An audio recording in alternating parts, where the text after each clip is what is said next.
ಶವ ಸಂಸ್ಕಾರ ಹಾಗೂ ಶವ ಸಾಗಿಸಲು ರಸ್ತೆ ಮಾಡಿಕೊಡಿ ಎಂದು ಶಾಸಕರಿಗೆ ಮಾಜಿ ಗ್ರಾಮ ಪಂಚಾಯಿತಿ ಅಧ್ಯಕ್ಷ ಶಾಂತಗೌಡ ಪಾಟೀಲ್ ಮನವಿ ಮಾಡಿದ್ದಾರೆ. ತಾಳಿಕೋಟೆ ತಾಲೂಕಿನ ಬಾವೂರ ಗ್ರಾಮದ ಎಲ್ಲ ಧರ್ಮದ ಜನರ ಸಂಕಷ್ಟ ಏನೆಂದರೆ, ಯಾರಾದರೂ ಮರಣ ಹೊಂದಿದ್ದರೆ ಶವ ಸಂಸ್ಕಾರ ಹಾಗೂ ಶವ ಸಾಗಿಸಲು ಸೋಗಲಿ ಹಳ್ಳ ಅಡ್ಡ ಇರೋದ್ರಿಂದ ನೀರಿನಲ್ಲಿ ಹೋಗಲು ಸಾಧ್ಯವಿಲ್ಲ. ಈ ಹಿನ್ನೆಲೆ ಶವ ಸಂಸ್ಕಾರ ಹಾಗೂ ಶವ ಸಾಗಿಸಲು ರಸ್ತೆ ಮಾಡಿಕೊಡಿ ಎಂದು ಶಾಸಕರಿಗೆ ಮಾಜಿ ಗ್ರಾಮ ಪಂಚಾಯಿತಿ ಅಧ್ಯಕ್ಷ ಶಾಂತಗೌಡ ಪಾಟೀಲ್ ಮನವಿ ಮಾಡಿದ್ದಾರೆ.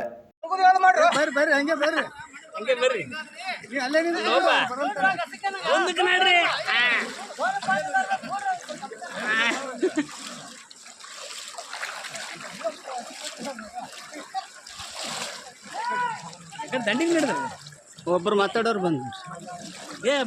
ಮುಂದೆ ಮಾತಾಡೋದು ನೋಡ್ರಿ ಬರ್ರಿ ಮಾತಾಡಿ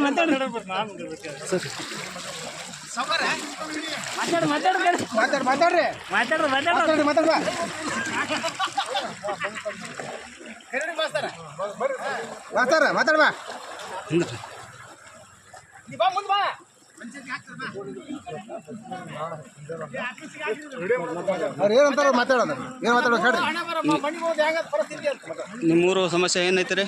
ನಮ್ಮೂರು ಸಮಸ್ಯೆ ಅಂದ್ರೆ ಏನ್ರಿ, ನಮ್ಮದು ತಾಳಿಕೋಟೆ ತಾಲೂಕು ಬಾವೂರು ಗ್ರಾಮದಲ್ಲಿ ಈ ಶವ ಸಂಸ್ಕಾರ ಒಯ್ಯಕ್ಕೆ ದೊಡ್ಡ ಹಳ್ಳದ. ಆ ಹಳ್ಳದಲ್ಲಿ ಹಣವನ್ನು ಒಯ್ಯಲು ಕೂಡ ಭಾಳ ತೊಂದರೆ ಆಗಿದೆ. ಆದ ಕಾರಣ ದಯವಿಟ್ಟು ಈ ಒಂದು ರಸ್ತೆಗಳನ್ನು ದುರಸ್ತಿ ಮಾಡಿಕೊಡ್ಬೇಕಾಗಿ ತಮ್ಮಲ್ಲಿ ವಿನಂತಿಸುತ್ತೇವೆ. ಮತ್ತೇನು ಸಮಸ್ಯೆ ರೀ?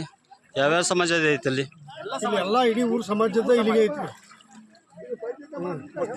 ಎರಡು ಸಮಾಜ ಅದ್ರಿ, ಸಮಾಜದೊಂದು ಹಿಂದೂ ಸಮಾಜ, ಎರಡೂ ಸಮಾಜದ ದಾರಿ ಎಡ್ತಾರದ್ರಿ. ಸ್ಮಶಾನಕ್ಕೆ ಹೋಗಕ್ಕೆ ಭಾಳ ಅನಾನುಕೂಲ ಆಗಿದೆ. ದಯವಿಟ್ಟು ಎಲ್ಲ ಅಧಿಕಾರಿಗಳಿಗೆ ತಿಳಿಸುವುದೇನೆಂದರೆ, ಬಾವೂರು ಗ್ರಾಮದ ಎರಡು ರುದ್ರಭೂಮಿಗಳು, ಒಂದು ಮುಸ್ಲಿಂ ಸಮಾಜ ಮತ್ತು ಇನ್ನೊಂದು ಹಿಂದೂ ಸಮಾಜ ಅಕ್ಕಪಕ್ಕದಲ್ಲಿ ಇದ್ದಾವೆ. ಹಾಗಾಗಿ ಹಳ್ಳ ಬಂತು ಅಂತಂದರೆ ಜನರಿಗೆ ಹೋಗೋದಕ್ಕೆ ತುಂಬ ತೊಂದರೆ ಆಗುತ್ತೆ, ಜನಗಳಲ್ಲಿ ಮುಟ್ಟೋದು ತುಂಬ ಕಷ್ಟ ಆಗುತ್ತೆ.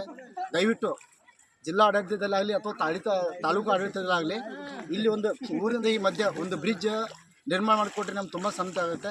ಹಾಗಾಗಿ CS ನಾಡವರು ತುಂಬ ಇನ್ನಿತಪೂರ್ವವಾಗಿ ಕೇಳ್ಕೊತಾ ಇದ್ದೀವಿ. ಆದಷ್ಟು ಬೇಗ ನಮ್ಮ ಗ್ರಾಮದ ಜನರು, ಬಾವೂರು ಗ್ರಾಮದ ಜನರು ತುಂಬ ತೊಂದರೆಯಲ್ಲಿ ಆಗ್ತಾರೆ ಮಳೆ ಬಂತು ಅಂದರೆ. ಹಾಗೆ ತಮ್ಮಲ್ಲಿ ಗ್ರಾಮಸ್ಥರ ಪರವಾಗಿ, ಪ್ರತಿ ಊರಿನ ಹಿರಿಯರ ಪರವಾಗಿ ಇಲ್ಲಿ ಒಂದು ಬ್ರಿಡ್ಜ್ ನಿರ್ಮಾಣ ಮಾಡೋದಕ್ಕೆ ಅವಕಾಶ ಮಾಡಿಕೊಡಿ ಅಂತ ತಮ್ಮಲ್ಲಿ ಕೈಗಡೆ ಆಗಿ ಕೇಳ್ಕೊತಾರೆ.